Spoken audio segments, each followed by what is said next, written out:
Assalamualaikum warahmatullahi wabarakatuh. Hai guys, selamat datang di videoku kali ini, masih bersama aku Reza. Nah, kali ini aku akan nge-review salah satu jamku. Jam ini, jam Citizen Automatic Super Titanium.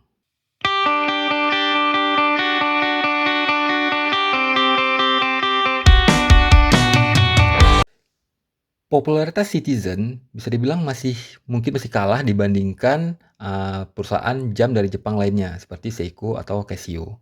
Padahal nih ya, Citizen, perusahaan yang didirikan di tahun 1918, merupakan perusahaan jam yang bisa dibilang memegang peranan penting di beberapa perkembangan teknologi di dunia horologi.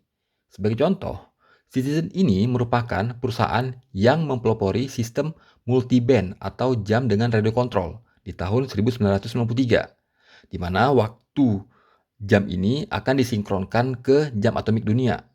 Jadi teknologi ini udah mulai banyak dipakai oleh perusahaan-perusahaan jam lainnya, sebagai contoh jam G-Shock yang ada tulisan multiband.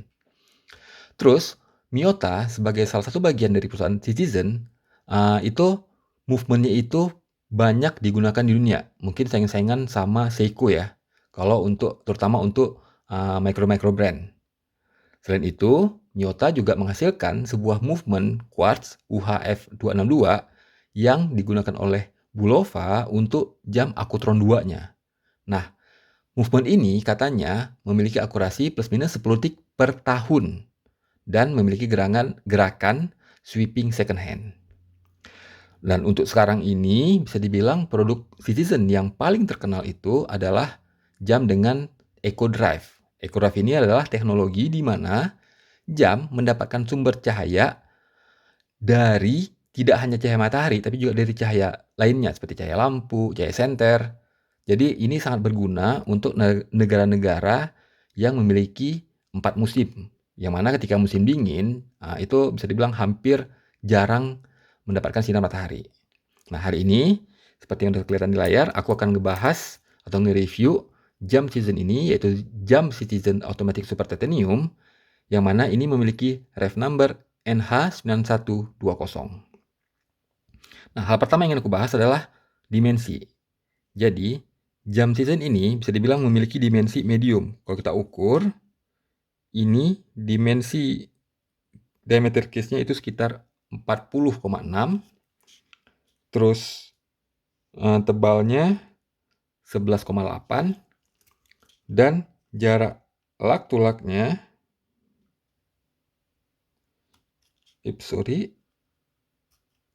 ngukur lug to lug itu yang paling susah karena di ujung ke ujung. Oke, 45,4 kurang lebih. Nah, jadi cocok banget ini untuk ukuran tangan seperti pergelangan tanganku yang memiliki lingkar 17 cm. Terus dial. Jadi untuk jam Citizen Automatic Super Titanium dengan reference number NH9120 ini ada 3 pilihan warna. Aku ngambil warna biru ini, samping itu ada 2 pilihan warna lain. Warna dial lainnya adalah hitam dan putih. Nah, untuk dialnya itu, ini polos, nggak ada seperti yang terlihat di layar, nggak ada tanggal maupun hari. Di samping itu, memiliki yang namanya open heart, di mana di sini beating dari mesin di belakang itu kelihatan sampai ke depan. Dan di dial warna biru ini juga ada seperti sedikit efek sunburst. Agak terlihat lebih dominan ketika kena cahaya matahari. Terus di bagian minute dan hour markernya itu bukan berupa angka, namun berupa blok berwarna silver. Tidak ada numeral sama sekali di sini. Yang ada tulisan Citizen di bagian atas, terus di sini ada tulisan Automatic dan Titanium. Di samping itu, yang perlu diketahui adalah jam ini tidak memiliki loom. Karena jam ini bisa dibilang semi dress watch. Jadi biasanya dress watch itu jarang-jarang pakai loom, kalaupun ada biasanya di jarum di jarum menit dan jarum jam. Tapi jam ini tidak memiliki loom. Nah, untuk materialnya, baik case maupun braceletnya itu adalah super titanium. Jadi bukan titanium biasa, yang katanya super titanium ini memiliki kekerasan 5 kali lipat dari stainless steel. Tentunya dengan properti yang juga menghasilkan material yang lebih ringan. Jadi ringan dan keras. Untuk finishing dari case-nya, ini perpaduan antara polish di bagian bezel ini polish dan di bagian sini adalah brush. Nah, untuk beratnya, karena tadi materialnya adalah super titanium, ini aku udah ngecilin atau mendekin braceletnya. Aku kalau nggak salah ngebuang 3 entah 4 ya, lupa pastinya. Sekarang ini tadi kuukur beratnya adalah di 94 gram, jadi di bawah 100 gram. Terus, fitur yang paling penting itu kacanya adalah safir kristal. Otomatis ini tahan baret, jadi nggak gampang kebaret-baret seperti mineral kristal, mineral glass atau akrilik. Namun sayangnya kacanya ini tidak memiliki anti reflective coating, jadi otomatis lebih gampang terpantul bayangan dari misalnya dari pohon atau apa gitu ketika kita jalan di luar. Di bagian belakang itu ada open atau transparan caseback, jadi kita bisa ngelihat movement dari jamnya. Nah, terus jam ini memiliki water resist 10 bar. Jadi ini bisa dibilang cukup baik untuk sebuah jam yang masuk kategori semi dress watch. Biasanya untuk jam dress watch itu biasanya water resistnya sekitar 5 bar atau 3 bar. Nah, salah satu mungkin bisa aja jam ini mencapai 15 atau 20 bar. Namun karena crown-nya ini adalah crown model pull push crown biasa. Jadi kita tinggal narik ini tanpa perlu memutar untuk nggak ada screw down crown. Jadi pada dasarnya ini salah satu faktor yang bisa membuat water resist itu meningkat ketika jam memiliki fitur screw down. Namun jam ini sekali lagi hanya memiliki fitur push pull crown. Terus poin yang berikutnya yang ingin aku bahas adalah bracelet. Jadi braceletnya juga material super titanium, dominannya brush, hanya di bagian tip ujung dikit sini aja yang polish. Namun hal ini juga yang membuat makin menarik kalau menurut pendapat pribadiku ya. Jadi nggak boring brush total, ada bagian polishnya dikit aja. Nah, aku pribadi nggak suka kalau bracelet itu polish karena terlalu blingy, terlalu bling-bling gitu. Jadi aku lebih suka kalau yang brush. Terus nyaman dipakai. Ini aku coba pakai ya. Di tanganku yang memiliki pergelangan 17 cm. Jadi bisa dibilang ada bunyi dikit aja. Ini salah satu indikator braceletnya berkualitas bagus. Tapi juga mungkin agak bunyi karena aku juga makainya itu nggak suka terlalu ketat. Jadi masih ada ruang sedikit. Aku pribadi nggak suka pakai jam yang terlalu ngikat. Terus di bagian Gasper ada tulisan Citizen. Dan closure dengan Gasper model double push biasa ya. Jadi ini juga sampai ke sini titanium, kita tinggal ini, terus kita pencet kedua ini double push. Dan sayangnya micro adjustment-nya hanya 2. Kenapa micro adjustment ini penting? Jadi kadang-kadang kan kita tambah gemuk dikit, tambah kurus dikit. Nah, ketika kita memiliki opsi micro adjustment itu lumayan banyak, ada beberapa jam bahkan memberikan 5. Nah, ini si Citizen ini di jam ini hanya memberikan 2. Otomatis ketika kita nambah berat badan atau tambah kurus dengan lumayan signifikan, mau nggak mau kita harus ngelepas salah satu dari bracelet ini, salah satu bagian dari bracelet ini. Nggak bisa hanya dengan mengatur di micro adjustment di sini. Oke, poin berikutnya yang mau aku bahas adalah movement-nya, salah satu bagian yang paling penting. Jadi, movement di jam ini adalah movement Citizen 8229 yang memiliki beat per hour itu 21.600. Jadi itu kurang lebih setara dengan Seiko 4R35 atau SII NH35.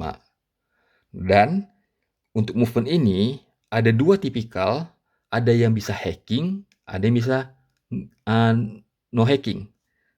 Sayangnya jam ini nggak memiliki fitur hacking. Jadi ketika aku tarik jarum detiknya, dia untuk ngeset waktu, jarum detiknya masih berjalan. Namun movement ini bisa hand winding. Jadi kita selain bisa memberikan energi melalui rotor di belakang, juga kita bisa memutar-mutar ini. Kalau kedengaran, ini salah satu indikator. Kalau ada bunyi seperti ini, itu jam memiliki fitur hacking. Akurasi. Nah, ini aku coba ngeliatin hasil tes. Ini bukan pakai kronometer atau apa tuh nama alatnya, aku lupa, kronometer kalau nggak salah, untuk mengukur akurasi bit error dan segala macam. Aku pakai aplikasi di HP dan kelihatan ini dari aplikasi HP ini kelihatan bahwa deviasinya itu hanya sekitar 3 detik. Ini sesuai pengalaman aku. Jadi hari-hari biasanya aku jarang banget, mungkin lebih dari seminggu aku baru ngeset waktu karena udah bergeser 1 menit. Jadi otomatis itu di bawah 10 detik 1 hari. Dan ini jauh lebih baik dibandingkan informasi di spek dari movement ini, yang mana diinfokan ada memiliki deviasi minus 20 sampai dengan 40 detik 1 hari. Ini sebenarnya tipikal dari perusahaan jam Jepang banget. Perusahaan jam Jepang ini seperti tanda kutip rendah hati, nggak mau muluk-muluk. Nah, jadi kecenderungannya angkanya tuh seperti, wah jelek nih, minus 30, minus plus 30. Padahal pada prakteknya, itu bagus banget loh deviasinya. Imbang-imbang dengan movement entry levelnya dari jam Swiss seperti STP 100 atau dari Sellita SW200 atau bahkan ETA 2824, yang mana itu memiliki bit yang BPH lebih besar sebenarnya, tapi masalah akurasi, movement-movement dari Jepang ini nggak kalah. Jangan terlalu terkecoh dengan angka, wah minus 20 sampai 40 sehari. Jauh banget ya. Padahal, seperti pengalaman aku sendiri, baik jam season ini, atau jam Orient, atau jam Seiko, itu akurasinya itu rata-rata di bawah 10 detik 1 hari.